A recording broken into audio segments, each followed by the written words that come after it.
So the PC beta came out last Thursday for the Killing Floor 2 Spring Update 2019 called Cyber Revolt.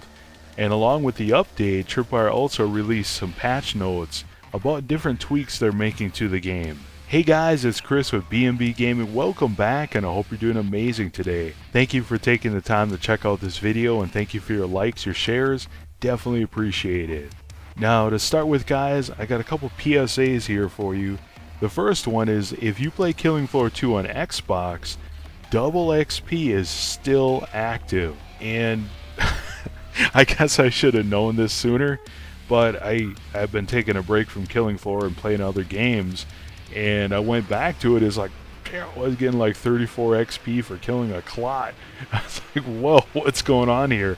Well, I think what happened was they had such a hard time getting this update to work on Xbox that they finally probably got it to work, and they're like, we're not even going to touch it. We'll just let them have double XP until the next update comes out.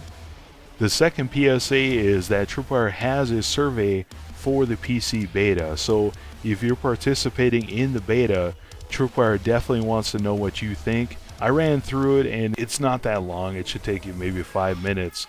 And I really like this because for the Christmas update, this made a big difference. The balance of all the weapons to me felt really good.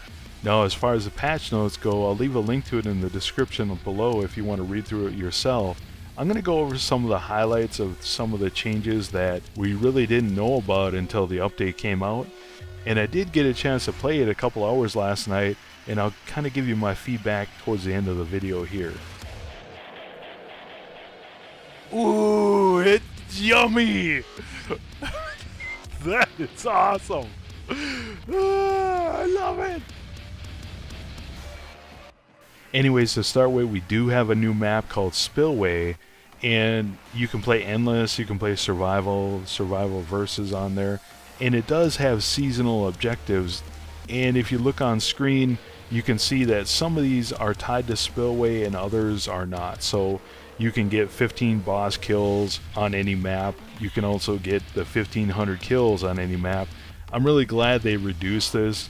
I believe for the Christmas update it was like 2500 kills. It's a little excessive, so I think 1500 feels really good, and it's not tied just to Spillway, which is an excellent move. Now, as far as the two new weapons go, the Helios rifle again is for the Firebug, and here we have the option of a 3-round burst or full auto in the alt fire mode. And its description says it fires plasma balls that can penetrate multiple Zeds, burning microwave energy. Now, I got to play around with the Helios rifle last night a bit, and one thing I really liked on it was the level 5 skill high capacity fuel tanks. With that on, it gives you an 80 round mag with the Helios rifle. Now, I kind of was using the Helios rifle like the AA-12, keep it in semi-automatic for trash, and if I got in trouble or ran into large Zed, I'd switch it to automatic, and that massive 80 round clip, man, excellent, I love it. Now, as far as the second weapon, the Killer Watt, has two fire modes, automatic and the alt fire overcharge. Now, its description says it fires consecutive bolts of electricity or one charge stream of destructive voltage. Now, I got to try this thing out last night, and I was pretty surprised about how accurate the regular fire is. But then when I switched on the charge shot, man, it just blew my mind. It was so cool. Now, how the charge shot works is you hold in the trigger, and when you release it, it releases the stream of destructive voltage. Now, what's interesting is the longer you hold it in to charge it up, the more of the clip it uses, so the more damage it does, and the longer it's going to spray your stream of death. And it's amazing. It's really fun to use. Now, I just tried it with my level 0 survivalist, and it didn't seem like it did really well against Hans, and I was playing solo on hard. So, you guys let me know what you think down below. Does this need to get buffed or not? I don't know. Another bit of information we found out in the patch notes is they gave more detail about how Fire Panic works and how they changed it a bit. And I'll just read what they said here. They said they added the functionality to shut off Zed and Rage when that Zed triggers a panic state from toxin, EMP, fire, or microwave. And it says that Zeds revert back to being enraged after the duration of the panic is over. Now, I haven't tried this out, but it sounds like to me that if you have a raging flesh pound trying to smash your face in, if you pour out enough fire damage on them, you can actually get them to do a fire panic and interrupt their rage. Now, next in the patch notes, they reveal that they've added new main menu music titled Cyberpunk by Rocky Gray. Next, they go into how they are adjusting fire panic for the quarter pound, the Skrakes, and the flesh pound, basically making it harder to accidentally fire panic them or hopefully intentionally induce fire panic. As far as weapon changes, they adjusted the fire panic rate for Spitfires, the Dragon's Breath.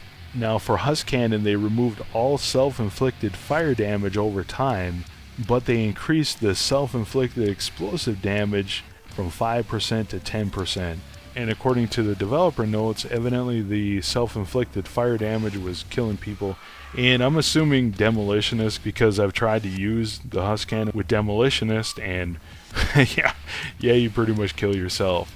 Another weapon they did buff is the HM Tech 201 SMG, or the Medic SMG, and they increased the bullet damage from 17 to 20, reduced its recoil by 32%, reduced its dart recharge rate from 15 to 13 seconds.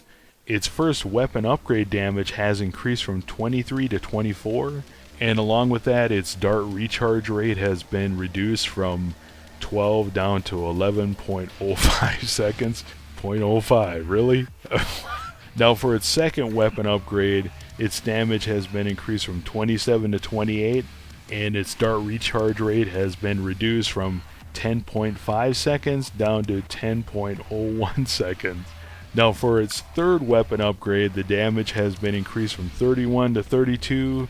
However, its ammo price per magazine has increased from 20 to 21, and its complete autofill price has been increased from 260 to 273. Now, another weapon that they're working with is the HM Tech 301 shotgun.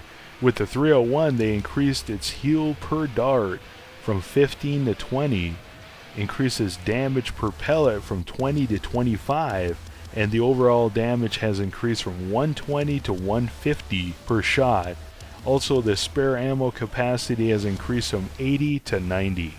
Now, as far as the perks go, they've been adjusting some of the skills. The first skill is fragmentation rounds for Demolitionist, and here they removed all damage reduction.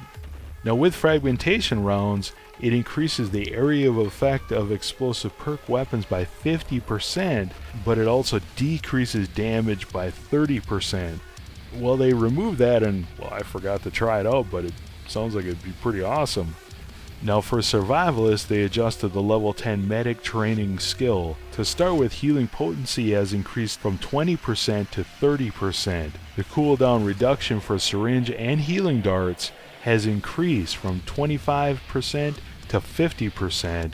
Now for Survivalist's other level 10 skill, Melee Expert, the first change they made was melee attack speed has increased from 15% to 20%, and damage has increased from 10 to 50%. The next skill they adjusted for Survivalist is the level 20 skill, Make Things Go Boom. First, the damage radius of explosions has increased from 25% to 50%. Now the other Survivalist level 20 skill, Spontaneous Zedsplosion, also got some changes. The first thing is the chance for explosion has increased from 20% to 30%. The damage of explosions has increased from 10 to 100. The damage radius of explosions has increased by 25. And instead of knocking down Zeds, it's going to stun them instead. Now for Firebug, they made changes to the level 15 skill, Zed Shrapnel. Here the chance of explosion has increased from 20 to 30%. The damage of the explosion has increased from 10 to 100. The damage radius of explosion has increased by 25%. And here again they removed the knockdown and replaced it with stun. Now next they go over a bunch of different bug fixes that they've addressed in this update, and I noticed one that they didn't fix, and this is for Santa's Workshop. And I don't know if you guys have played it on endless mode, but every once in a while you get this spawn where it spawns you way across the map and you don't have enough time to get to the trader to even get your ammo refilled. I'm not seeing that fixed here, and I hope they definitely get to that. If you want to stay up to date on the latest Killing Floor 2 news, the latest guns, the latest weapons, etc., make sure you hit that subscribe button. Until next time, guys, this is Chris. Have an awesome one. See the light get knocked off. I don't talk a lot, I drop it hard.